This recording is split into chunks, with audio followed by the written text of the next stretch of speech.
Hello and welcome to this exciting episode of The Scoop, brought to you from the Saddleback College studios in beautiful Mission Viejo. I'm your host, Evan Anderson. This jam-packed episode is full of birthday bashes, magic, loads of talent, and one very touching story. We branched out across all of Orange County to bring you the latest in community news. So please sit back and enjoy the show.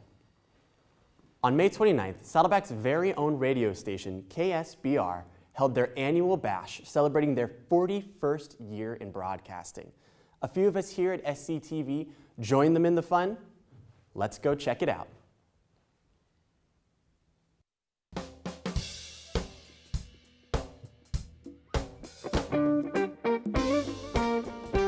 Saddleback College's radio station, KSPR, celebrated their 41st birthday over Memorial Day weekend with their 28th annual Birthday Bash celebration. We're backstage at the 2016 KSPR Birthday Bash Festival, where over 30 of the most talented international and national jazz stars get on stage for one night in performance, and most importantly, to keep this music live and on the air. From Mission Viejo, Esmeralda Olamendi. KSBR fans and festival goers brought chairs and snacks to enjoy a full day of fun and jazz music, along with many different local vendors for guests to check out. Our SCTV cameras had the opportunity to go backstage and speak with some of the iconic jazz artists. I know all these guys. It's just great to see them every year, you know. Some of them don't play in this area, but so I see those guys that live in L.A. That's where I used to live when I worked in the studios, you know, doing movies and TV and all that stuff. But it's great to see everybody here. I've got this new record out called 10, which has been really doing well. And when I have a new record out, it means everything else is good. You know what I mean? Because I get to tour and travel and be happy. KSPR has supported my music for a very, very long time. And every year I've always been working. So it's the first year I wasn't working. So I'm really happy to be here. Now, do you know how it works out? Has anyone informed you what goes on? They kind of gave me a clue, but this is all new to me. So it's just like an adventure. So I'm going to see what happens. But I know there's a lot of great musicians here that I've listened to for a long time, so I'm honored to be on the stage with them. Another successful KSBR Birthday Bash is in the books. Make sure you keep an eye and ear out for next year's bash so you don't miss out.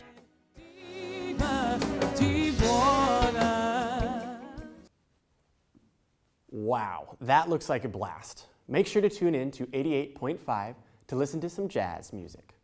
Next up, we are pleased to have in studio Tori Tayanaka, a young entrepreneur in the video production industry, whom in the past 4 years has given back to our community in a unique way that highlights his and others' skills and abilities. Andrea sits down with Tori to discuss his nonprofit foundation, Forge 54. Over to you, Andrea.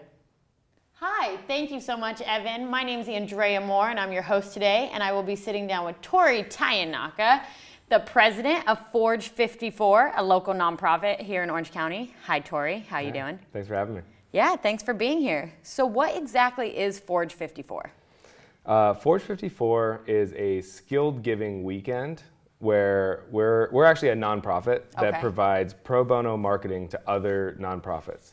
But we do it in kind of a fun way where we do it in a hackathon style weekend. So Forge 54 stands for 54 hours. Okay. So we get a bunch of volunteers to come together for 54 hours straight. So we start Friday at noon and we don't leave until Sunday at 6 p.m. I'm not like, people are sleeping under their desks, people are staying there.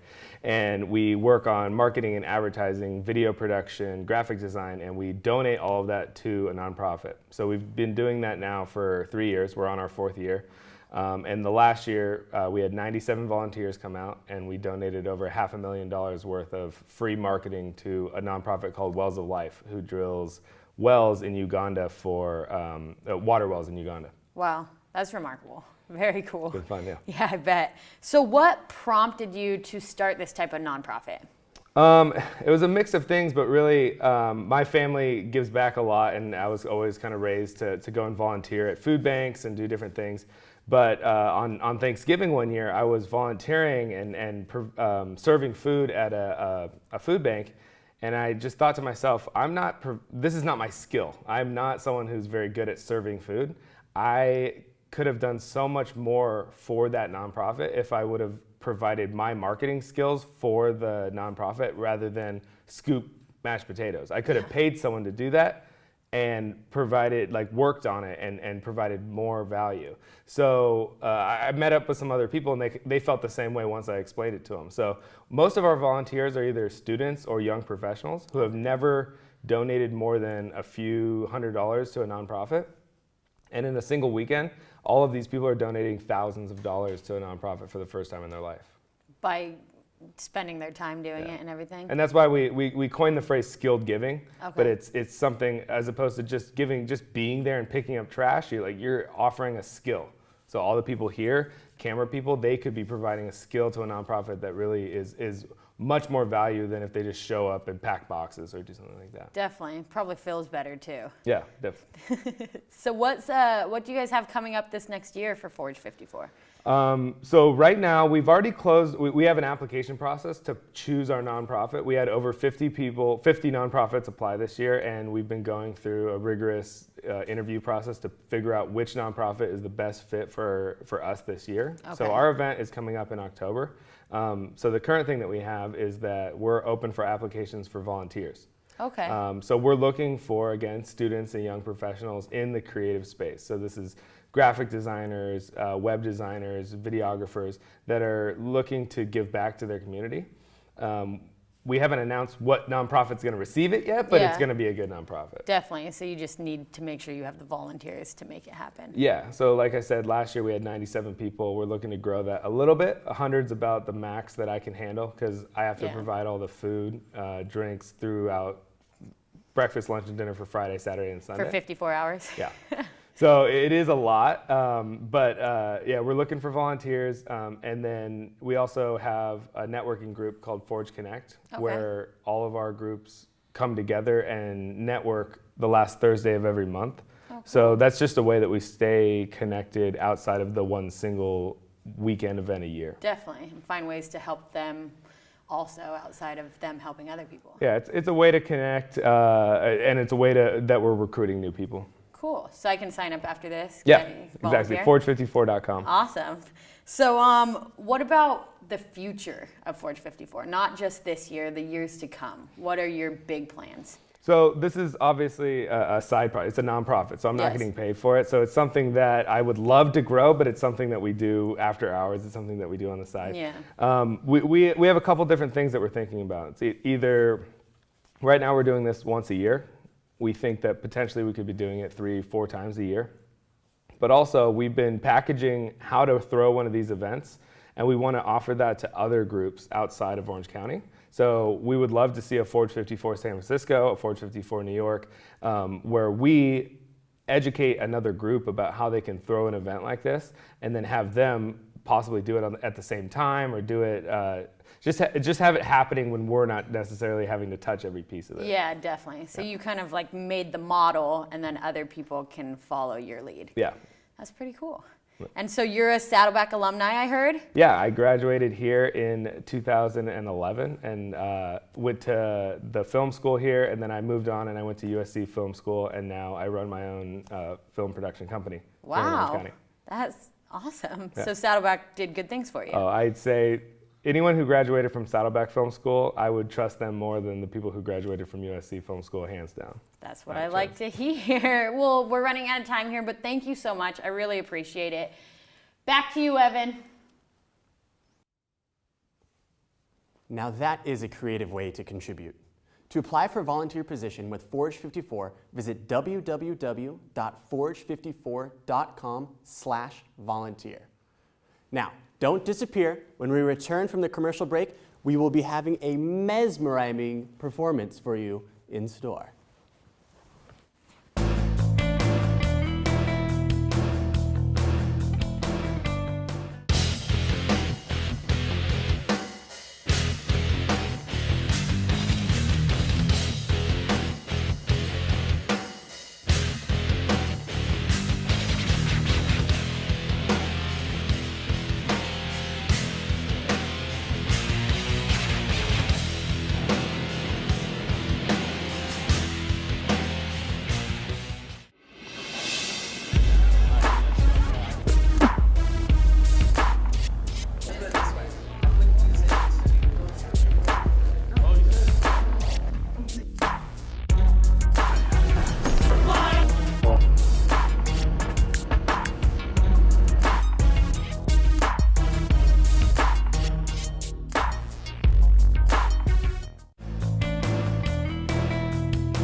Our next guest is sure to captivate the crowd. Local magician Mark Gibson stopped by the studio to perform some of his astonishing tricks and illusions. Our very own correspondent, Amos Alexander, joins Mark in the studio to witness the magic. I'm here with Mark Gibson, an accomplished magician, and I'm prepared to have my mind blown. How's it going, Mark? Hello, sir. So I guess you're here to do some magic for us. I am, and I would like to start with something interesting. Okay. First, have you ever seen the film Ghostbusters before? I have. Good, good. If you've seen Ghostbusters, you've probably seen cards like these. These are P cards or Zener cards. They were developed at Duke University to test for something called ESP, or extrasensory perception, like psychic things. Nice. But really all they are just 5 symbols on playing cards. Okay. So we have a star, a circle, wavy lines, a plus sign, and a square. I have the same set over here as well. We're going to try a little test. This will be fun. Grab one of those piles for me. All right. Great. Take your pile, just give them a mix, just so they're not in any kind of order. Also, be sure and tilt your cards up just a little bit. That way I don't get an accidental peek as to what you have. Okay. This is the game. I'm always going to put my card down first. Mentally take a look through those and just select one of those shapes. Don't say anything out loud, but just think about it. Okay. Do you have one in mind? Yeah. Okay. I'm going to go and think that you started with... That. Committed myself. Take out the one that you're thinking of, but face down there. Are you sure? Yeah. Don't want to change your mind? No. You can if you'd like at any point during this. Think of another one. We'll try this again. Okay. I'm going to say, yeah, I'll go with that. Right on top of yours, I'll make a little pile. Okay. Yes. Good, good. Now, I'm a bit unsure. The first would be just a test. I was hoping we went for a star and a square. And let's see, you went for a star and a square. Good, so we're off to a good start.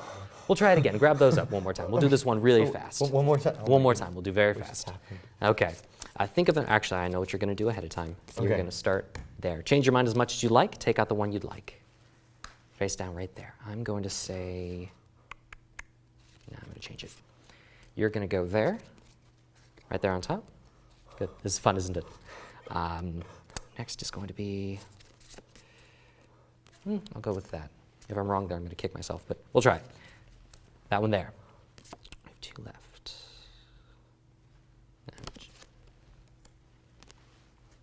Whichever one you'd like. Would you like to change?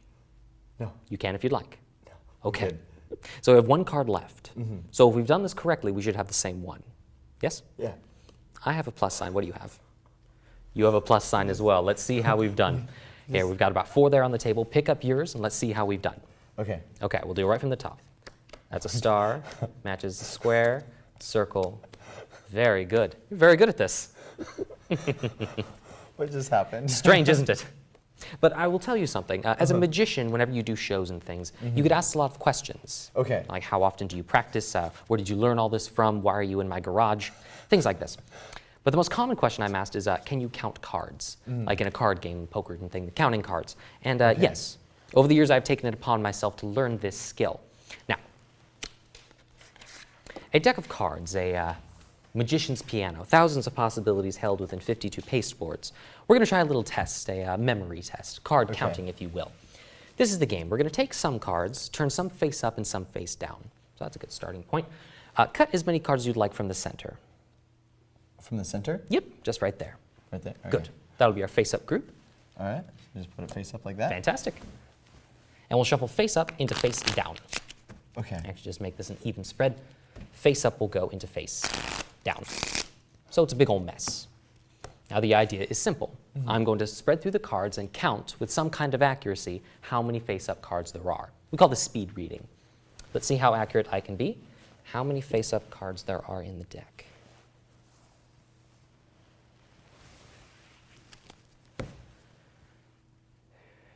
Okay. This round I'm going to say 17. 17. I'll say 17 this round. I might be 1 out, but I'm fairly confident. 17 cards. Let's see how many face up. 1, 2, 3, 4, 5, 6, 7, 8, 9, 10, 11, 12, 13, 14, 15, 16, 17. 17 exactly. Now that's, thank you. Now, when I first saw something like this demonstrated to me, I thought that would take years to learn, but it doesn't. Once you know how and kind of what's going on, you can get pretty close. Would you like to try? Yeah. Yeah. Here, For let's sure. That's a good starting point. Again, as many cards as you'd like. Go deep this time. Make it a challenge. Very nice. It's a bit more than last. And we'll shuffle face-up cards into face-down. You'll like this game. Oh my goodness. Now, here's a tip for you. Don't try and count the cards individually, like 1, 2, 3, 4, 5. So let the whole image of the deck wash over your eyes and let a number form in your head.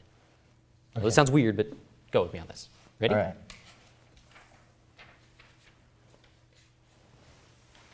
All right. About how many cards would you say that is? 19. About 19? Okay, Yeah. I think you're pretty close. I see, but I trust you. I think you'll do absolutely brilliant. Let's find out. 1,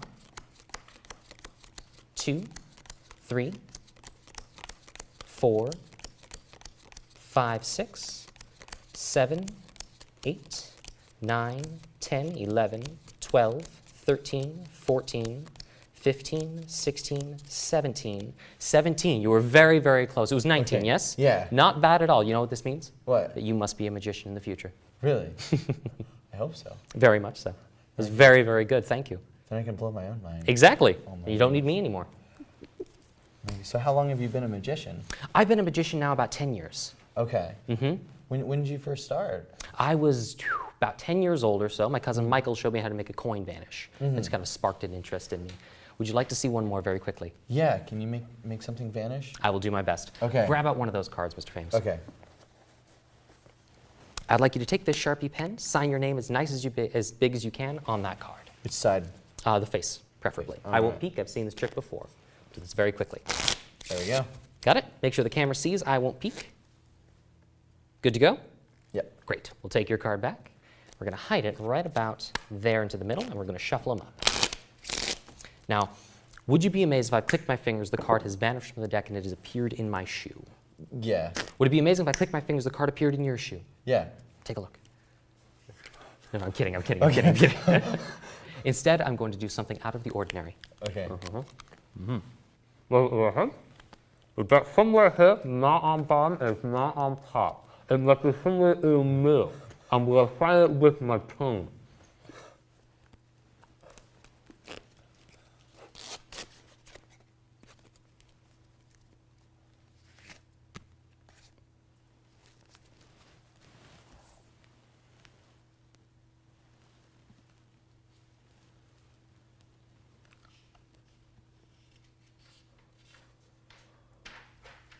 One card, right there, folded once and folded twice. That's a lovely signature, my friend. Oh my goodness. Awesome. Well, thank you so much for coming. Absolutely. Thanks for having me. Oh my goodness. Mark is a regular performer at the Magic Castle and is available for booking across the Orange County and LA area. We're going to take another quick break, so stay tuned. There's a lot more coming up. Yeah. Told them. Magic should be left to the professionals.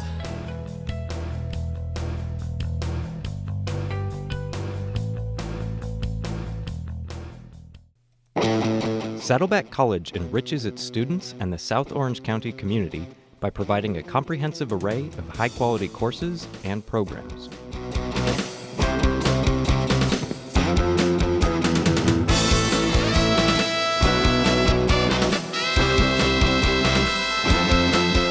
We foster student learning and success in the attainment of academic degrees and career technical certificates, transfer to four-year institutions, and improvement of basic skills. We dedicate ourselves to excellence in academics, student support, and community service. We hope Saddleback College will be your first choice.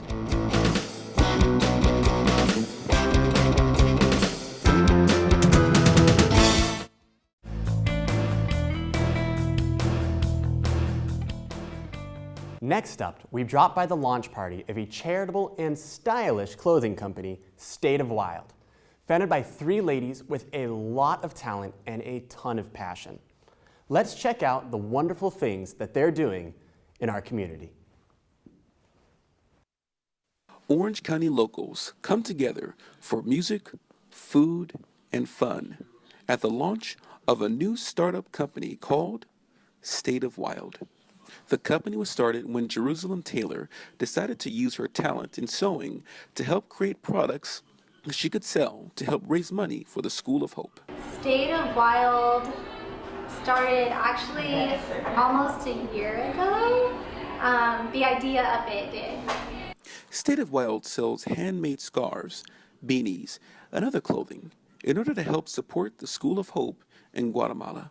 She recruited her friends, Jessica Willis and Nicole Adan, who, although had no sewing training, wanted to learn to show their support. We just thought if we have some talent, and I didn't really know how to sew at first, and Juice was able to teach me as well as my mom, and that's how it came about. And Nikki jumped in, and we've been going ever since. I jumped on the bandwagon because I really loved the cause, and I loved, the idea of doing something here to help people elsewhere. We are having our launch party and a fundraising event for the Hope School in Guatemala. That way they can be able to keep the school open, and it's for basically families or students, kids who can't afford to go to school. The company gives 15% of its sales to help support the school. The money is used to help pay for teachers' salary and food for the students. The school gives opportunities for Guatemalan youth to be successful and choose a life of contributing to society with their education instead of a life of crime to survive. One of the students was saying, I'm just going to be a thief like my dad, and because that's just what he thought, that's what his future was. But this school really gives them hope and education to be able to stop that cycle of poverty. For those interested, State of Wild has many items for sale on their website, stateofwild.bigcartel.com. Feel free to visit their Facebook page at State of Wild. What does the future look like for this company? I think I see us helping a lot more people. Already we want to go into making t-shirts and all the fun creative stuff. But I even see collabing with some of the other charities and fundraisers. We want to come up with new stuff. We have Sew Bros coming out, which is our men's line, and Little's line for boys and girls, through headbands and beanies, shirts for another future thing. We just want to be able to spread out the word of what we're about and be able to make a difference in our own special way. With over 600 children and young adults studying at the School of Hope, they are working to break the cycle of poverty through education, empowerment, and enterprise. You can show your support by supporting State of Wild. What inspiring young women. It's amazing what focus and determination can do for you. I personally learned a huge lesson in kindness from these girls. Now, our final story of today's episode is a very special one, dear to all of our hearts. It was showcased at this year's new Newport Beach Film Festival, and it tells the tale of a very brave little girl whose message changed the lives of many people. On January 5th, 2012, after a brave struggle with 2 brain tumors, Jessie Reese, at the age of 12, was finally able to find peace. Despite enduring the ravaging effects of what was a daily dose of chemotherapy, she was still able to hold on to her strength, inspire those around her, and become our daily dose of hope. She left my wife and I with a wish to help every child fighting cancer to never ever give up. When Jessie asked her father the question, how can we help them? She sparked off a chain of events that would not only lead to the formation of the Jessie Reese Foundation, but also the birth of the Joy Jar. It's a jar stuffed with joy for a child fighting cancer. The foundation's work is based on Jessie's message, which is to never, ever give up. The foundation's 5 core programs consist of encouraging kids to never ever give up, assisting families to never ever give up. You know, when she first got her Joy Jar, she was so excited opening it. I know it made her day when she got that one. Mobilizing all-stars to help kids never ever give up. For me, I have a gift where I can walk in and people think that this World Series ring is a big deal. You know, little kids think it's a big deal. And if I can give them a smile or make them feel a little better that day, that's joy to me. Inspiring the world to help kids never ever give up. Rallying communities to help kids never ever give up. When Jess first came to my wife and I and talked about her idea to help others, it started with a brown paper bag with her writing all kinds of things on it with her Beanie Babies in it. Today, thanks to the sheer dedication of corporate sponsors, and the tireless efforts of an army of volunteers, the Joy Factory has been able to deliver 100,000 joy jars to spread happiness and inspire hope. Jesse's legacy is far more than you'll find inside the joy jar. It is manifested far beyond this small vessel and shows no sign of stopping. Jesse's message is about caring for families that have been told the devastating news that their child has cancer. The first gala was held just 10 days after Jesse's celebration of life service, and 3 years on, it continues to grow in scale and impact. This year's gala theme of momentum was a resounding success, drawing many guests together for an evening of joy through dining and dancing.